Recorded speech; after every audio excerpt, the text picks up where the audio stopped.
Hey, today we're going to be talking about leadership. Such a wide subject, but I want to tackle it from the angle of you and your privileged position of leadership. My name is Angie Murenga, and you're watching Just Angie. Wow, today we want to talk about leadership. It's such a wide subject, and it's one right now even that we're so passionate about because we keep wondering why are things going wrong, and it's really down to leadership. So number one, when you come to us at the Purpose and Leadership Forum, we assume that you're a leader. This is not Leadership 101. We're not teaching you how to be a leader. But what is the one thing that we want to get out of you, we want you to get out of this forum and then go and execute, is to understand you and your privileged position of leadership. Leadership is a privilege because not everybody is a leader. And then it always amazes me that God has put in one person leadership for many people. Many stories come to mind. I think of David. David, and in part of his leadership process was that he developed these mighty men. And these men came to him, they were in debt, they were distressed, and they were discontent. But by the grace of God and by the leadership capacity that God had put in him, he turned these men into mighty men. And while we're on the subject of David, I love David because David could have been stuck in the process. It's amazing, we've been talking about process and we've talked about purpose. So David's purpose was to be king. But where did he start? It's an amazing place. He started as a shepherd boy, shepherding his father's sheep. And then one day he went to take pizza to his brothers and then he killed Goliath. I mean, isn't that just amazing? That's process. That's exactly what I'm talking about, process. So this guy was just a shepherd boy. Because let me go back. Let me go back, for all the people who really feel rejected out there, because that's another thing. When we're growing, we really feel maybe different places of rejection. I mean, a prophet came to anoint a leader, the next king, and David was not even amongst the lineup. I mean, I don't even know what that is, but that's just so painful. He wasn't even counted by his own father as one of those who should be leading. So just in case you're out there feeling like that, it's okay. Moving on swiftly to next, undergo your process. So this man was not even chosen by his father to be in a lineup of people who were being chosen to be kings, anointed to be a king. Then he's a shepherd boy. And what does he do as he's shepherding? He learns to fight the lion and the bear. Me, I always say, this is my version. David did not have to kill the lion and the bear. There is another option, run. You see the lion and the bear, you take off very fast. That is an option. Honestly, that's an option. We have to agree. That's an option. But David, for some reason, faced the lion and the bear. I mean, who does that? But you see, it's this anointing, this leadership thing that's being developed through process and because it is purpose. But before I lose my story on why I was saying that this is about purpose, is that David was anointed to be king. But what was he doing? He was being a shepherd boy. That was part of the process. Learning to kill to fight the lion and the bear, part of the process. When he meets Goliath, I love this David. Everybody else has been running away from this giant that's been taunting them every day. But what does David say? That's amazing. David knows his God. And he says, what is going to be done? First of all, what's the price? That's always very important. You must always ask what the price is. Remember that purpose video?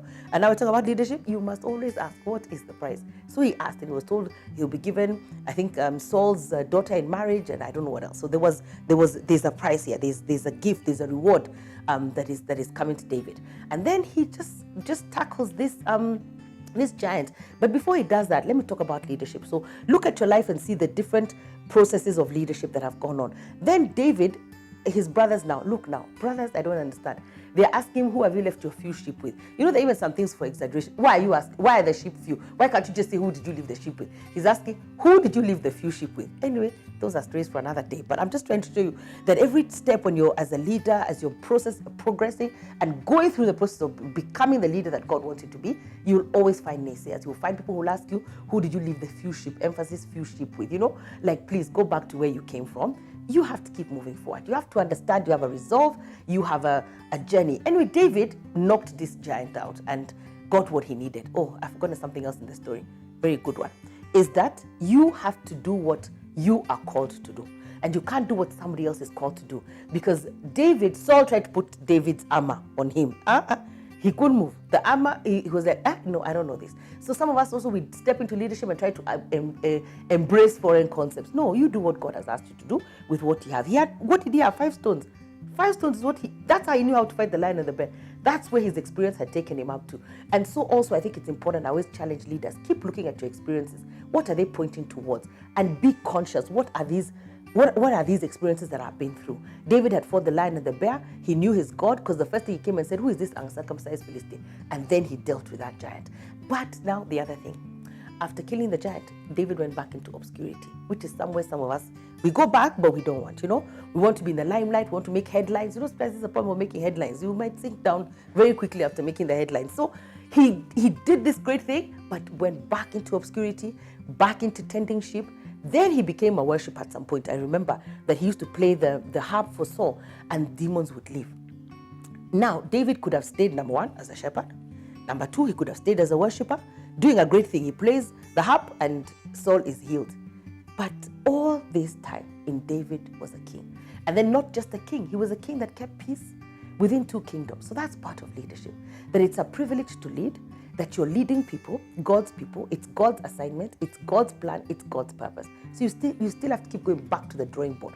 What do you want me to do? Who do you want me to engage with? Which networks do I connect with?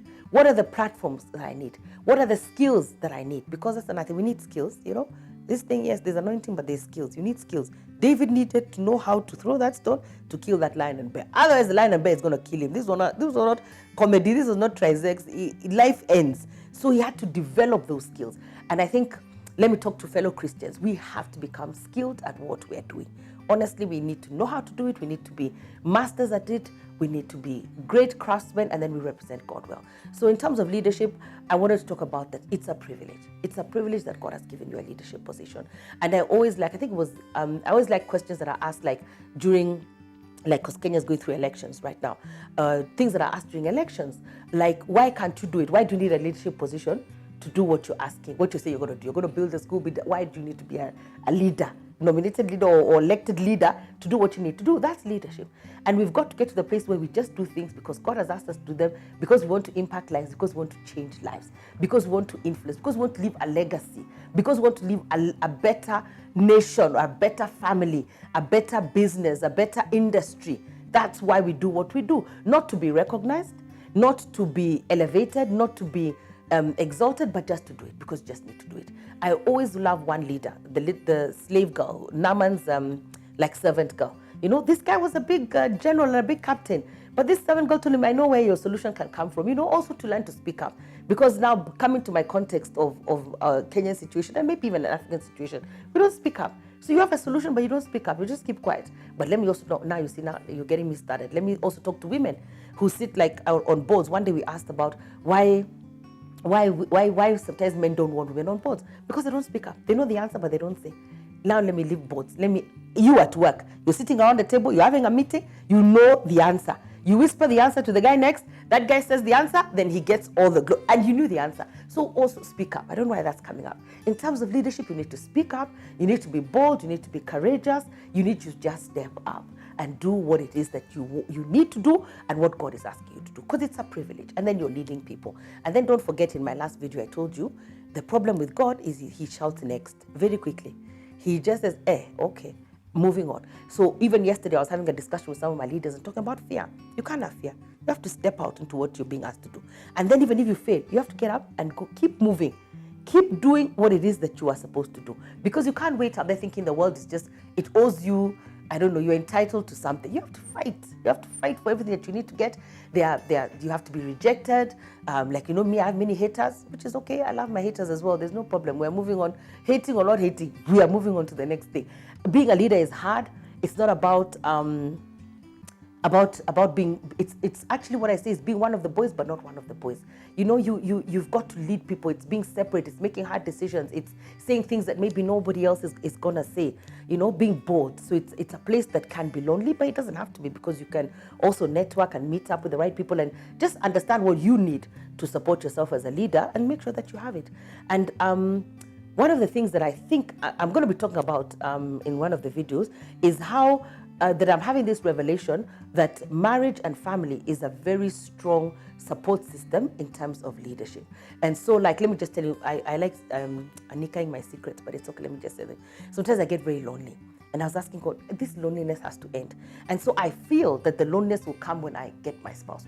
It will end there, that part, where my best friend has to be that person. And I think maybe you're a leader out there, you don't have enough confidence. Maybe your confidence has to be your spouse.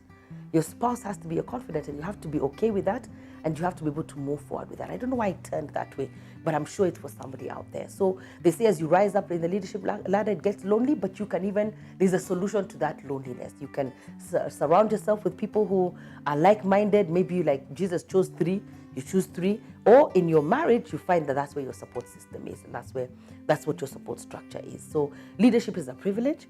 So if you're out there leading, do it well. Lead with a position or without. Lead with a title or without. Do everything with excellence. Some of the people who know me and who interact with me, I do everything with excellence. Why? Because I feel that God has been misrepresented for very, very long. So leadership is about setting the pace. It's about guiding people towards a direction. It's being a good follower so that also people will follow you. And also another story comes to mind. I remember when I used to run restaurants. I used to run a restaurant, the Thorn Tree at the Stanley.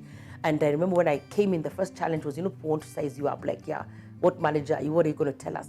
And I would mop the whole restaurant because they think that was something we used to. I just mop it, all of it. So just being a leader also by being hands-on, being with the people. What are they doing?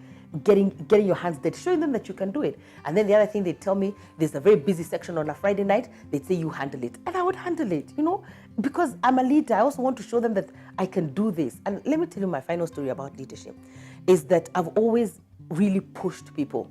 And people, when I'm pushing them, they don't like me, number one. But always after, they will always come to thank me. So the other day I was standing at the airport. I think I even posted it on Facebook.